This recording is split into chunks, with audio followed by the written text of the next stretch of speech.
Assalamualaikum warahmatullahi wabarakatuh.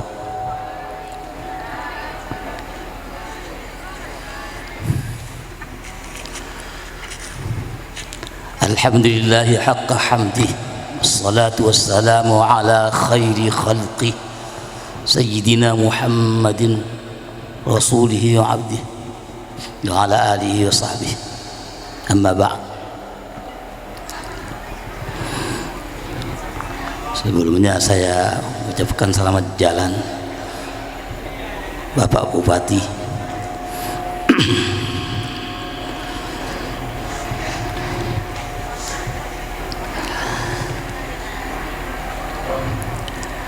hadaratul masyayikh,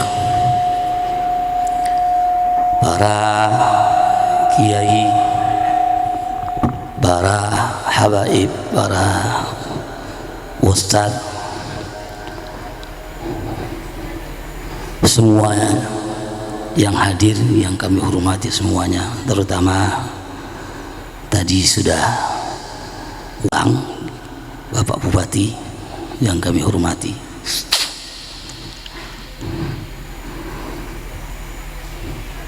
Pengasuh pondok pesantren Al-Hamidiyah Kiai Haji Abdullah Dahlawi yang kami muliakan, yang kami hormati, yang kami taati.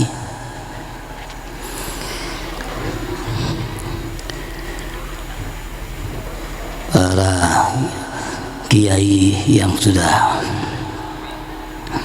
membaca Al-Quran tadi kita sudah mendengarkan Kiai Haji Ahmad Satun, juga Kiai Haji As-Sayyid Miqdar Zulfikar Basyaiban Al-Idrisi, para kiai-kiai yang lain yang kami tidak bisa menyebutkan.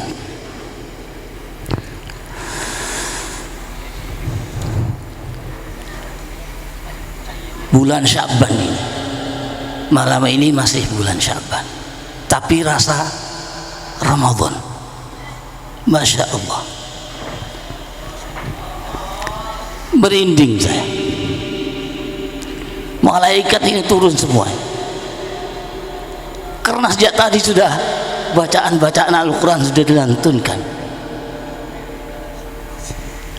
Haffat alaihim malaikah, para malaikat itu mengerubungi di sini. Kita nggak bisa membayangkan bagaimana malaikat yang begitu banyak turun, semua turun di pondok pesantren ini. Alhamdulillah.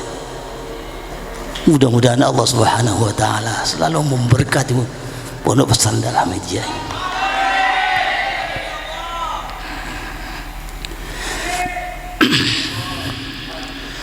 Para hadirin hadirat yang berbahagia, saya juga merinding ketika mendengarkan qori-qori yang begitu indah suaranya. Dimulai dari qori-qori yang tadi sudah tampil sebelumnya, sebelum tampilnya Kiai Haji Ahmad Satun, ya sudah tampil qori-qori. Sudah merinding saya mendengarkan ayat-ayat Al-Quran, ayat-ayat suci Al-Quran. Apalagi kemudian diteruskan lagi oleh bacaan dengan suara indah dari Kiai Haji As-Sayyid Miqdar Zulfikar. Kami merinding, ingat, bisa membayangkan bagaimana pada zaman Rasulullah Sallallahu Alaihi Wasallam itu ada sahabat yang suaranya indah. Ada dua yang terkenal, walaupun pada waktu itu ada sahabat yang suaranya indah juga, tetapi yang terkenal pada waktu itu yang mengakibatkan malaikat turun, Sayyidina Abu Musa al-Asy'ari. Saya bisa menggambarkan ketika kita tadi mendengarkan alunan-alunan ayat Al-Quran dengan suara indah tadi. Bagaimana Sayyidina Abu Musa Al-Asy'ari pada waktu digambarkan pada waktu malam hari, beliau membaca ayat-ayat suci Al-Quran Karim. Tetangga-tetangganya itu pada waktu itu kan ada banyak yang mempunyai kuda-kuda, karena pada waktu itu kuda itu adalah satu alat transportasi yang sekalian dipakai untuk alat perang ya. Jadi mereka para sahabat mengandalkan kuda-kuda di rumahnya masing-masing. Ketika Sayyidina Abu Musa Al-Asy'ari membaca ayat-ayat Al-Quran, kuda-kuda itu meringkik rame ya. Pada pagi harinya para sahabat itu datang kepada baginda Rasul, ya Rasulullah, tadi malam kami merinding, kuda-kuda kami meringkik semuanya. Ternyata apa? Baginda Rasul, itu malaikat yang turun dari untuk mendengarkan suara indah yang dikumandangkan oleh Sayyidina Abu Musa Al-Asy'ari, turun mengulang daripada ketika Al-Quran itu diturunkan oleh Allah Subhanahu wa Ta'ala pada bulan Ramadan.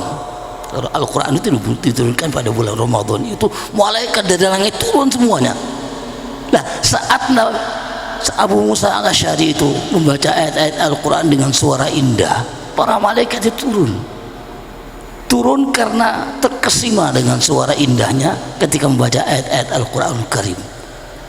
Itu seperti mengulang turunnya ayat-ayat Al-Quran yang diturunkan pada bulan Ramadan. Masya Allah. Yang kedua, ada lagi sahabat Nabi ya, yang juga tokoh juga. Sayyidina Abu Musa Al-Asy'ari juga tokoh ya, bukan hanya sekedar seorang membaca Al-Quran dengan suara yang warna emasnya, bukan hanya itu. Nah, sekarang juga Sayyidina Usaid bin Khudair, ada seorang sahabat yang juga tokohnya para kaumnya pada waktu sebelum masuk Islam, dia menjadi tokoh. Tuh, suaranya indah juga. Begitu Sayyidina Usaid suatu malam, dalam keadaan malam yang hening tenang, dia sedang duduk di belakang rumahnya, di beranda di belakang rumahnya. Ada anaknya Yahya namanya, masih kecil, sudah tidur tidur di sampingnya. Di depannya ada kuda yang sedang tertambat. Dan di saat-saat malam yang tenang, Sayyidina Usaid bin Khudair ini melantunkan ayat-ayat Al-Quran. Bahkan disebutkan ayat yang dilantunkan pada waktu itu surat Al-Baqarah, mulai ayat yang pertama. Dilantunkan ayat pertama, Alif Lam Mim, tapi dengan suara indah ya.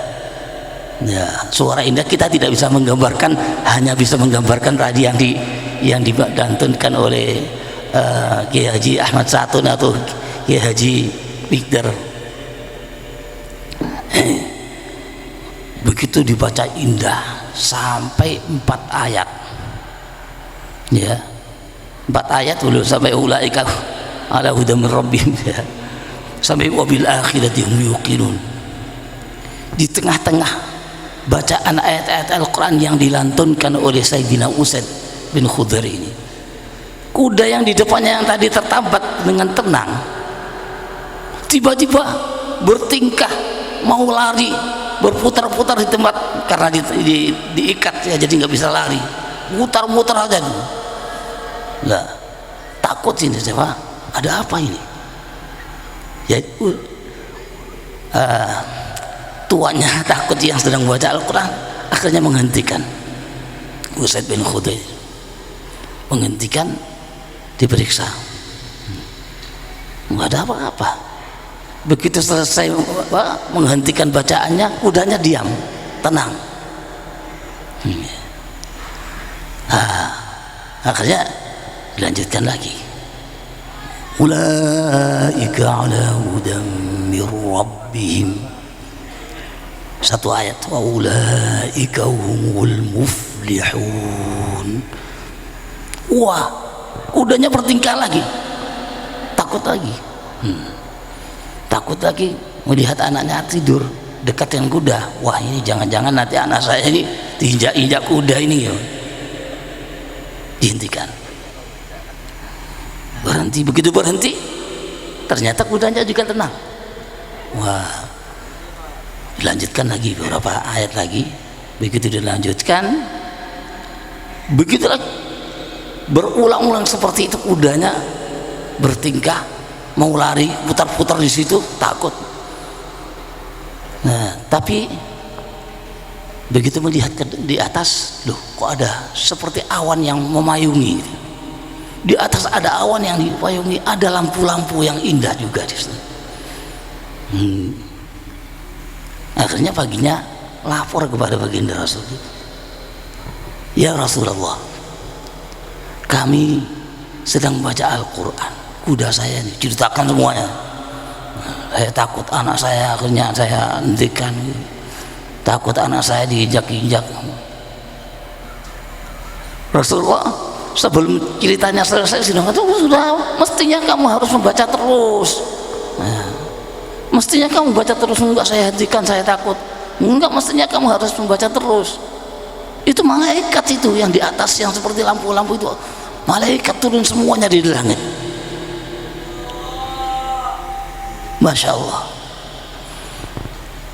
Begitulah ketika ayat-ayat Al-Quran dilantunkan dengan suara indah, maka malaikat-malaikat yang di atas sana turun semuanya.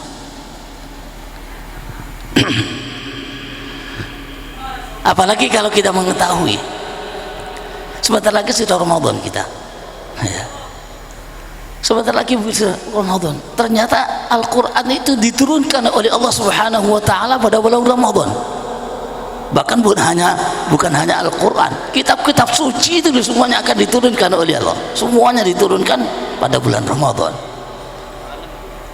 Yang pertama, Suhufu Ibrahim. Ya, Nabi Ibrahim pernah mendapatkan lembaran-lembaran wahyu Allah. Kitab sucinya dalam bentuk lembaran-lembaran. Suhufi Ibrahim itu diturunkan fi awwali lailatin min Ramadan, pada malam pertama bulan Ramadan itu sudah turun Suhufi Ibrahim. Kemudian pada tanggal 6 Ramadan turun pula yang namanya kitab Taurat. Kitab Taurat itu diturunkan oleh Allah Subhanahu wa Ta'ala di sittin madat min Ramadan, pada tanggal 6 ya bulan Ramadan. Kemudian Allah juga menurunkan kitab Injil. Kitab Injil itu diturunkan oleh Allah tanggal 13 Ramadan. Nah, jadi diturunkan di salasa asyarata bin Ramadan, khalat bin Ramadan, diturunkan pada tanggal 13 bulan Ramadan. Kemudian Allah menurunkan lagi pada bulan Ramadan juga tanggal 18. Apa yang diturunkan? Kitab Zabur. Kitab Zabur itu oleh Allah Subhanahu wa Ta'ala diturunkan pada tanggal 18 ya, di 18 khalat bin Ramadan, pada tanggal 18 Ramadan. Lah, kemudian Al-Qur'anul Karim ya, menurut riwayat yang dikuatkan oleh Imam Syafi'i, diturunkan oleh Allah pada tanggal 24 Ramadan. Jadi pokoknya yang namanya bulan Ramadan itu adalah bulan diturunkannya kitab-kitab suci, terutama Al-Qur'anul Karim. Kenapa saya katakan terutama Al-Qur'anul Karim? Karena kitab Taurat, kitab Injil, kitab Zabur, Suhufu Ibrahim, semuanya terangkum di dalam kitab suci Al-Qur'anul Karim. Saya teringat begitu melihat turunnya Al-Quran itu pada bulan Ramadan itu oleh Allah Subhanahu wa Ta'ala, diturunkan Al-Quran itu diturunkan dalam bentuk bacaan, bukan dalam bentuk tulisan. Kalau kita melihat kepada kitab Taurat, katakan kitab Taurat itu diturunkan dalam bentuk tulisan, bukan dalam bentuk bacaan. Bahkan kitab Taurat itu kalau diturunkan digambarkan oleh Allah Subhanahu wa Ta'ala, ditulis di atas batu mulia, ada yang menyebutkan batu zumurrud, ada yang menyebutkan batu yakut. Tulisan itu ditulis oleh Allah Subhanahu wa Ta'ala sendiri, diturunkan kepada Nabi Allah Musa. Pokoknya seremonialnya hebatlah turunnya ya. Nabi Allah Musa mendapatkan kitab Taurat itu hebat, tapi masih kalah dengan Al-Quran, walaupun Al-Quran hanya diturunkan dalam bentuk bacaan ya. Kenapa saya katakan lebih hebat? Karena Al-Quran itu dibaca oleh Allah Subhanahu wa Ta'ala sendiri. Allah membaca Al-Quran sendiri ya. Ketika akan diturunkan, Allah membaca Al-Quran. Kalau Taurat tidak dibaca oleh Allah, diberikan tulisannya saja. Kalau Al-Quran dibaca oleh Allah, bahkan didengarkan oleh malaikat Jibril. Pertama kali Al-Quran dibaca itu di hadapan malaikat Jibril. Malaikat Jibril kemudian disuruh mendengarkan dengan seksama. Setelah itu malaikat Jibril membaca di hadapan Allah, ditafsir oleh Allah Subhanahu wa Ta'ala, baru kemudian Al-Quran ditulis di Lauhul Mahfuz. Lah, ketika Al-Quran sudah ditulis di Lauhul Mahfuz, inilah Al-Quran belum diturunkan. Maka begitu Al-Quran akan diturunkan, ditempatkan pada bulan Ramadan ya. Ada yang memang yang menyebutkan turunnya Al-Quran pada 17 Ramadan ya, seperti yang disebutkan di dalam Al-Quran. Dalam Al-Quran memang disebutkan Al-Quran diturunkan pada tanggal Yaumul Taqal Jama'an. Jadi turunnya Al-Quran ini bersamaan, tanggalnya sama dengan perang Badar. Perang Badar itu tanggal 17 Ramadan. Nah, Al-Quran diturunkan tanggal 17 Ramadan. Ketika Al-Quran diturunkan oleh Allah Subhanahu wa Ta'ala dari Lauhul Mahfuz, turunnya itu bukan dalam bentuk tulisan juga, masih dalam bentuk bacaan. Bagaimana caranya? Jadi begitu Al-Quran diturunkan oleh Allah Subhanahu wa Ta'ala, sebelum diturunkan itu Allah Subhanahu wa Ta'ala memerintahkan kepada malaikat Jibril dan kepada malaikat Israel. Untuk apa? Malaikat Jibril itu diperintahkan untuk membacakan di hadapan malaikat Israel, karena nanti yang menurunkan Al-Quran dari Lauhul Mahfuz ke Baitul Izzah ya, itu nanti malaikat Israel.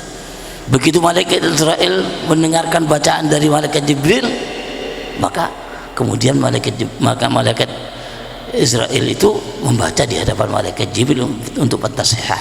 Memang begitulah cara membaca Al-Quran yang paling baik itu, cara belajar itu dari guru kepada muridnya, muridnya kemudian membaca di hadapan gurunya. Itu yang disebutkan sebagai urdhah. Jadi baginda Rasul sendiri ketika mendapatkan wahyu selalu urdhah. Maka begitu pula ketika Al-Quran diturunkan dari Lauhul Mahfuz, diadakan urdhah dulu. Diadakan urdhah dulu. Urdhahnya begini ya. Kadang-kadang kita itu tidak bisa membayangkan ketika Allah membaca di hadapan malaikat Jibril, apakah bacaan itu bisa kita dengar seperti kita? Ini yang sering tidak bisa dipahami oleh kita. Kenapa? Karena ketika Allah Subhanahu wa Ta'ala membaca Al-Quran itu digambarkan bila sautin wala harfin. Allah Subhanahu wa taala membaca Al-Qur'an itu nggak ada suaranya. Bukan nggak ada, bukan berbentuk suara dan bukan berbentuk tulisan. Ya. Allah membaca Al-Qur'an itu tidak ada suara, tidak ada tulisan. Terus bagaimana bisa mendengarkan malaikat Jibril? Ini barangkali perlu saya gambarkan supaya tahu. Ya. Kadang-kadang kita tidak mengerti bagaimana Allah. Kalau Allah membaca Al-Quran ada suaranya, kan seperti manusia. Padahal Allah itu mukhalafatun lil hawadisi. Allah itu nggak akan sama dengan makhluknya. Oleh karena itu, gambaran ketika Allah Subhanahu wa taala membaca Al-Quran dengan tanpa suara itu bisa kita umpamakan atau bisa kita samakan dengan ketika Nabi Allah Musa alaihissalam diajak bicara oleh Allah Subhanahu wa taala. Ya, Nabi Musa itu kalimullah. Nabi Musa itu adalah yang pernah diajak bicara oleh Allah. Ini sedikit saja saya ceritakan bagaimana Nabi Allah Musa itu berbicara dengan Allah itu kayak apa. Bagaimana Nabi Allah Musa bisa mendengarkan apa yang difirmankan oleh Allah. Begini, ketika Nabi Allah Musa alaihissalam diperintahkan untuk datang di tempat akan diajak bicara oleh Allah Subhanahu wa taala, suruh mengajak 70 orang umatnya, umat pilihannya 70 orang. Dan Nabi Allah Musa itu umatnya itu bukan sembarangan, karena dipilih oleh Allah. Oleh Allah disuruh yang pilihan. Umatnya Nabi Allah Musa itu ada nabinya, ya. Bahkan pada waktu Nabi Allah Musa itu rasulnya itu dua, ada Nabi Harun, ada Nabi Musa. Dua-duanya adalah rasul pada waktu itu. Tapi yang diajak datang di tempat itu Nabi Harun nggak ikut. Nabi-nabi yang lain ada, bukan rasul. Ya, di antara 70 orang ada nabi-nabi diajak datang di tempat di mana Allah Subhanahu wa taala menentukan tempat, di sini nanti kamu akan saya ajak bicara. Datang di satu lembah yang penuh dengan awan pekat hitam. Ya. Begitu masuk lembah yang ada awan pekat itu, masuk sudah nggak kelihatan apa-apa. Di tengah-tengah perjalanan sebelum datang ke tempat itu, 70 orang pilihan itu minta kepada Nabi Allah Musa, ya Nabi Allah Musa, kami kalau hanya diajak datang saja, untuk apa saya datang saja? Tolong saya diberikan izin untuk bisa mendengarkan ketika engkau bicara dengan Allah. Itu yang diminta oleh umatnya yang 70 orang umat pilihan tadi itu. Begitu umat 70 orang pilihan ini memohon kepada Nabi Allah Musa, Nabi Allah Musa kemudian memohon kepada Allah, ya Allah, izinkanlah umatku yang 70 orang ini untuk mendengarkan pembicaraan kami nanti. Baik. Sudah, setelah diizinkan maka datanglah semuanya berduyun di tempat yang saya sebutkan, di lembah yang penuh dengan awan pekat tadi itu. Masuk, begitu masuk nggak kelihatan apa-apa. Untungnya Nabi Allah Musa itu di sini ada cahayanya waktu itu. Jadi yang 70 orang itu tahu, oh itu Nabi Allah Musa ada di sini, gitu ya. Yang lainnya nggak kelihatan. Dimulailah pembicaraan. Allah berbicara kepada Nabi Allah Musa. Ya. Ternyata ketika Allah berbicara kepada Nabi Musa ini, umatnya yang 70 orang itu mendengarkan, tapi bukan dengan telinga. Mereka mendengarkan bukan dengan telinga. Dengan apa? Dengan seluruh anggota badannya. Matanya mendengarkan, kepalanya mendengarkan, hidungnya mendengarkan, mulutnya mendengarkan, kakinya mendengarkan, tangannya mendengarkan, semuanya. Jadi kalamullah pada waktu itu tidak didengarkan dengan telinga, Dan pada waktu itu yang namanya kalamullah itu, kalau manusia suara didengarkan itu kan dari satu arah, oh di sana ada suara, oh saya dengarkan dari sana bisa. Tapi ketika Allah, ya, kalamullah itu ketika Allah berbicara, ketika Allah itu berfirman, maka mereka mendengarkan dari segala arah, dari segala penjuru, dari mana-mana mendengarkan. Sekali lagi, bukan suara ya, bukan suara, tapi mereka mendengarkan dengan anggota badan. Kepalanya mendengarkan, kakinya mendengarkan, perutnya mendengarkan, semuanya didengarkan. Maka dengan gambaran seperti ini, maka yang namanya firman Allah itu bukan didengarkan oleh telinga, bukan suara.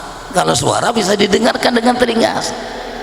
Kalau yang mendengarkan itu kepala, masa suara? Enggak. Terus bagaimana? Ya kita tidak bisa menggambarkan. Pokoknya Allah itu Allah Subhanahu wa taala ketika berbicara, ketika berfirman itu sudah didengarkan. Enggak tahu bagaimana. Yang jelas ketika 70 orang itu pulang dari tempat itu, langsung cerita kepada tetangga-tetangganya, wah saya tadi mendengarkan Allah berbicara dengan Musa, tapi tidak dengan suara, tidak dengan telinga. Ini gambaran ketika Allah Subhanahu wa taala membacakan Al-Qur'an pertama kali di hadapan malaikat Jibril.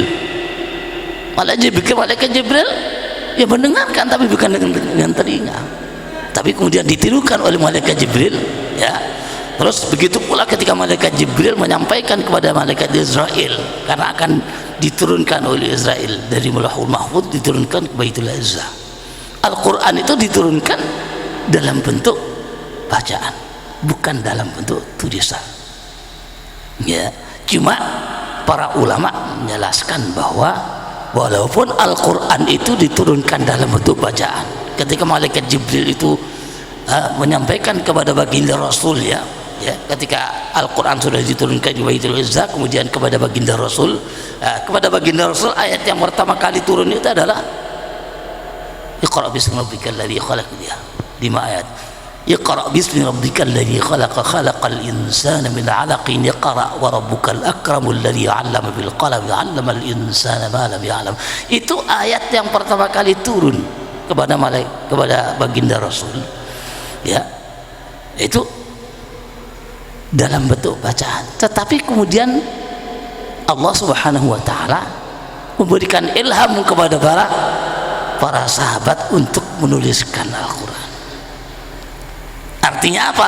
Al-Qur'an memang diturunkan dalam bentuk bacaan, tapi tulisannya pun juga diturunkan oleh Allah walaupun melalui para sahabat.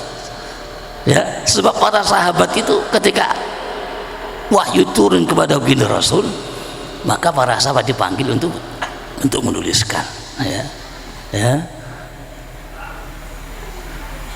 La taktubu anni ghairal Qur'an, perintahnya Rasulullah, kamu jangan menuliskan selain Al-Qur'an. Maka setiap wahyu turun ditulis oleh para sahabat. Nah, sahabat yang menulis ini, ketika menulis itu turunlah ilham kepada orang, dituliskan di dalam Al-Quran, dituliskan di dalam media-media. Pada waktu itu ada ditulis di atas tulang, ditulis di atas batu pipih, ya, di atas kulit itu. Tulisan-tulisan itu berdasarkan ilham. Oleh karena itu tulisan Al-Quran nggak sama dengan tulisan kaidah imla'iyah. Jadi waktu itu sudah ada bahasa Arab yang ditulis dengan ada kaidah tulisan yang baku pada waktu itu, karena saat itu yang namanya bahasa Arab sudah maju. Sayyidina Umar itu termasuk seorang ahli puisi yang handal, nulis ada kaidahnya, nulisnya yang disebut dengan kaidah imla'iyah. Tetapi Al-Quran tidak ditulis sesuai dengan kaidah imla'iyah, tidak. Contohnya ketika ayat Al-Quran, alladzina yu'minuna bil ghaibi wa yuqimuna as-salata, tulisan as-salata, kalau tulisan Al-Quran itu tulisannya alif lam shad lam wawu ta marbutah. Mestinya kalau kaidah imla'iyah sok lam alif ta gitu kan, sholat gitu ya. Tapi dalam Al-Quran enggak, tulisannya salawata gitu ya, salawata tulisannya begitu, atau soluh gitu kan, gitu tulisannya. Nah, kenapa begitu? Ternyata itu adalah ilham dari Allah Subhanahu wa taala diberikan kepada para sahabat. Dengan demikian Al-Quran itu oleh Allah Subhanahu wa taala diturunkan dalam bentuk bacaan dan juga dalam bentuk tulisan, sehingga dengan demikian Al-Quran itu terjamin sampai sekarang. Yang namanya Al-Quran itu nggak pernah diselewengkan, dipalsukan, sebentar saja sudah ketahuan. Kalau kitab Taurat, oh sejak dulu Nabi Allah Musa itu loh baru dapat kitab Taurat turun dari gunung ya, terus turun ya, turun. Nah, begitu sampai kepada umatnya bahwa kitab Taurat di bawah, lembaran-lembaran ya, lembaran-lembaran kitab Taurat itu di bawah. Nah, begitu kelihatan para umatnya itu sudah banyak yang syirik, waduh marah Sayyidina Musa. Begitu marah, nggak sengaja, wah ini sampai jatuh, loh jatuh pecah, pecah batu, pecah tulisannya hilang. Ya, itu loh baru saja diturunkan oleh Allah dalam bentuk tulisan, sudah hilang.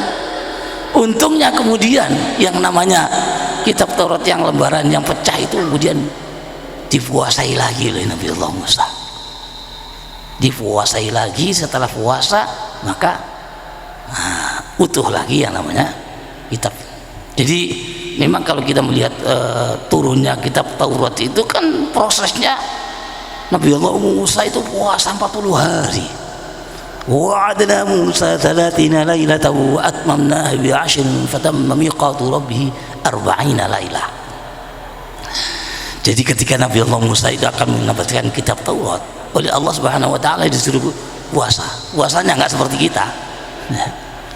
Puasanya itu ya enggak berbuka maghrib, enggak.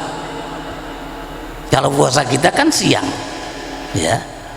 Allah menyebutkan salasina laila, 30 malam. Itu para ahli tafsir menyatakan 30 malam yang dimaksudkan ya 30 hari 30 malam.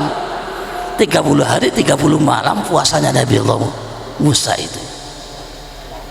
Jadi berbukanya setelah 30 hari baru berbuka.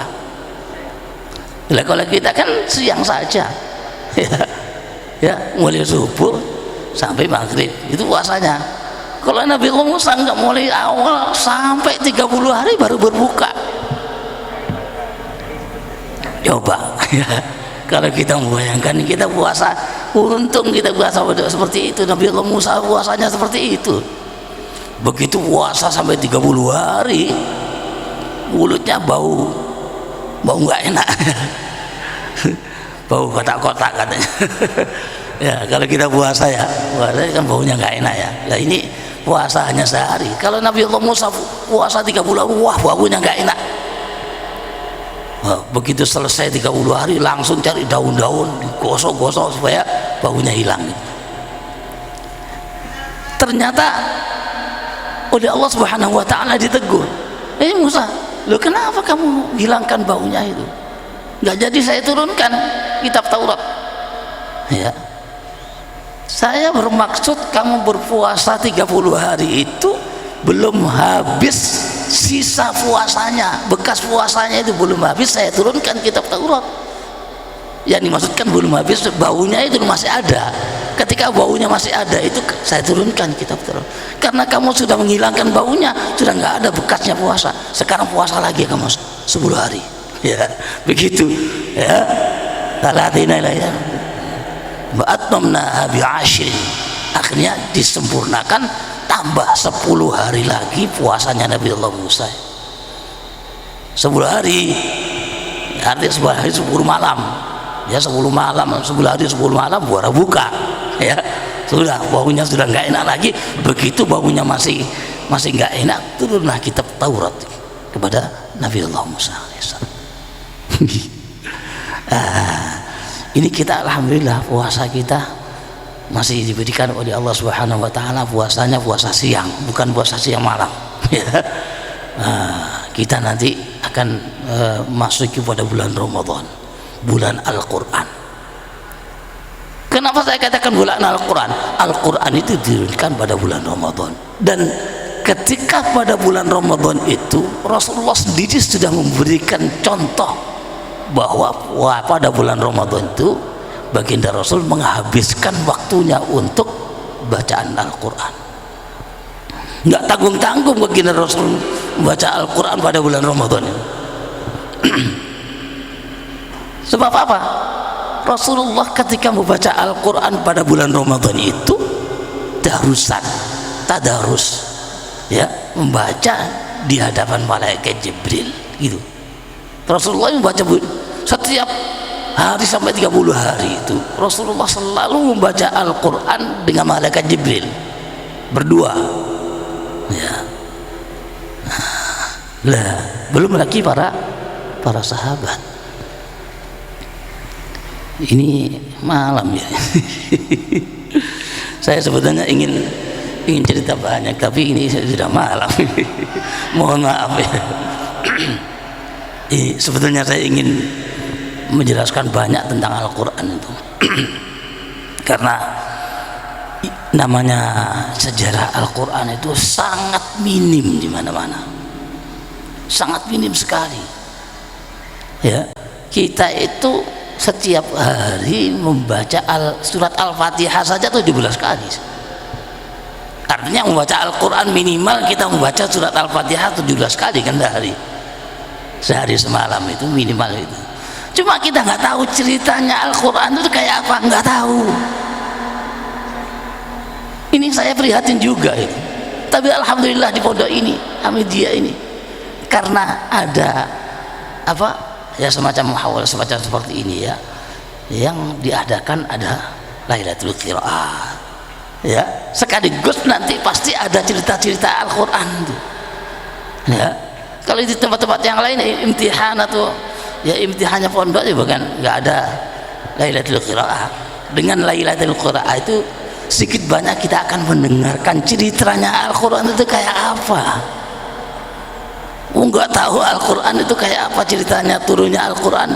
Saya yakin proses penurunan Al-Qur'an yang saya ceritakan, Allah Subhanahu wa taala membaca itu nggak pernah diceritakan.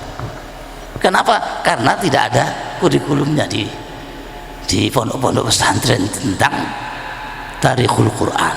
Itu penting sebetulnya, ya. Karena Al-Qur'an kitab suci kita, masa nggak tahu sejarahnya, ya. Tapi mohon maaf ini waktunya sudah malam.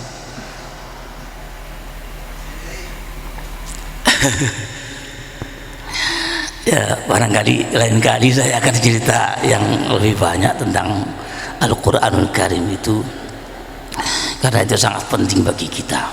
Itu sekedar pancingan saja bagi kita semuanya untuk bisa barangkali menggali sejarah-sejarah Al-Qur'an, dibaca-baca kitab-kitab, ya. Kalau kita katakan membaca Al-Itqan fi Ulumul Quran dimasukkan jadi apa, kurikulum di pondok-pondok, insyaallah akan tahu cerita banyak tentang Al-Qur'an. Atau paling tidak ya ringkasannya seperti Zubdatul Itqan, ringkasan tentang kitab Al-Itqan yang ada itu yang dikarang oleh Abu Ya Said Muhammad Al-Maliki, itu ada Zubdatul Itqan, itu sedikit banyak menceritakan tentang Al-Qur'an. Sekali lagi mohon maaf, saya ingin sebetulnya ingin cerita banyak, tetapi waktu yang tidak memungkinkan, karena sudah hampir jam 1.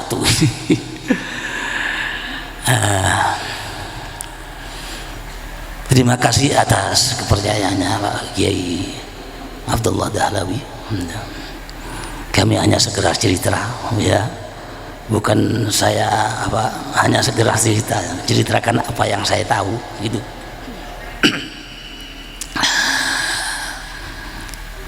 wallahu waliyut taufiq. Wassalamualaikum warahmatullahi wabarakatuh.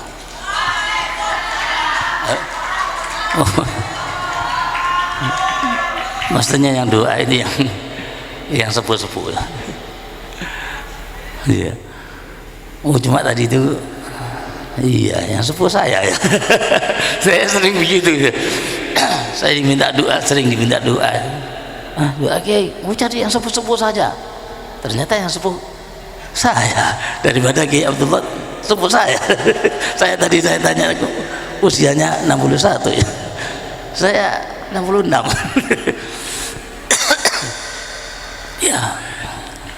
Ya, mari kita memohon kepada Allah Subhanahu wa taala dengan barakah Fatihah ala niyati talibiha wa ala ma nawaina wa ala ma nawa sahih wa ila ma nawa muassisi jami'ah ulama wa ala ma nawa muassisi jami'atul qurra wal huffaz wa ala ma nawa muassisi hadzal ma'had وجميع المشايخ له الفاتحة. أعوذ بالله من الشيطان الرجيم. بسم الله الرحمن الرحيم. الحمد لله رب العالمين الرحمن الرحيم مالك يوم الدين إياك نعبد وإياك نستعين اهدنا الصراط المستقيم صراط الذين أنعمت عليهم غير المغضوب عليهم ولا الضالين آمين. الرحمن الرحيم الحمد لله رب العالمين حمدا يوافي نعمه ويكافئ مزيدا. يا ربنا لك الحمد كما ينبغي لجلال وجهك الكريم وعظيم سلطانك. اللهم صل وسلم وبارك على سيدنا محمد وعلى آل سيدنا محمد. لا إله إلا الله محمد رسول الله في كل لمحة ونفس عدد ما واسعه علم الله. اللهم إني أسألك بنور وجه الله العظيم الذي ملأ أركان عرش الله العظيم وقامت به عوالم الله العظيم أن تصلي على مولانا محمد ذي القدر العظيم وعلى آل نبي الله العظيم قدر عظمة ذات الله العظيم في كل لمحة ونفس عدد ما في علم الله العظيم صلاة دائمة بدوام الله العظيم تعظيما لحقك يا مولانا يا محمد هذا الخلق العظيم. سلم عليه وعلى آله مثل ذلك وجمع بيني وبينه كما جمعت بين الروح والنفس ظاهرا وباطنا يقظة ومناما واجعله يا روحا لذات من جميع الوجوه في الدنيا قبل الآخرة يا عظيم يا عظيم يا عظيم. اللهم لك الحمد ومنك الفرج وإليك المشتكى وبك المستعان. اللهم إنا نسألك أن تجعل خير عملنا خواتمه خير أيامنا من لقائك فإنك على كل شيء قدير. اللهم أصلحنا وأصلح فساد قلوبنا وأصلح فساد أقوالنا وأفعالنا وأعمالنا وأصلح فساد ولاة أمورنا وأصلحنا ما أصلحت به عبادك الصالحين برحمتك يا أرحم الراحمين. يا حي يا قيوم برحمتك نستغيث من عذابك نستجير فأصلح لنا شؤوننا كلها ولا تكلنا إلى أنفسنا طرفة عين. اللهم أصلح لنا ديننا الذي هو عصمة أمرنا وأصلح لنا دنيانا التي فيها معاشنا وأصلح لنا آخرتنا التي إليها معادنا برحمتك يا الراحمين. اللهم كما بلغتنا رجب وشعبان فبلغنا رمضان. اللهم كما بلغتنا رجب وشعبان وبلغنا رمضان. اللهم كما بلغت رجب وشعبان فبلغنا رمضان. اللهم يا عظيما يرجى لكل عظيم يا عليم يا حليم أنت بحاجاتنا عليم ولخلاصنا قدير وهو عليك يسير فضل علينا بقضائها يا أكرم الأكرمين ويا أجود الأجودين ويا أصلح الحاسبين ويا رب العالمين. ارحمنا وارحم جميع المذنبين من أمة سيدنا محمد صلى الله عليه وسلم إنك على كل شيء قدير. اللهم استجب لنا كما استجبت لهم برحمتك وعجل علينا بفرج من عندك بكرمك وجودك وارتفاع عنك في علو سمائك يا ارحم الراحمين. صلى الله وسلم على سيدنا محمد وعلى اله وصحبه وسلم والحمد لله رب العالمين. الفاتحة. اهدنا الصراط المستقيم صراط الذين انعمت عليهم المغضوب عليهم ولا الضالين. السلام عليكم ورحمة الله وبركاته. Waalaikumsalam warahmatullahi wabarakatuh.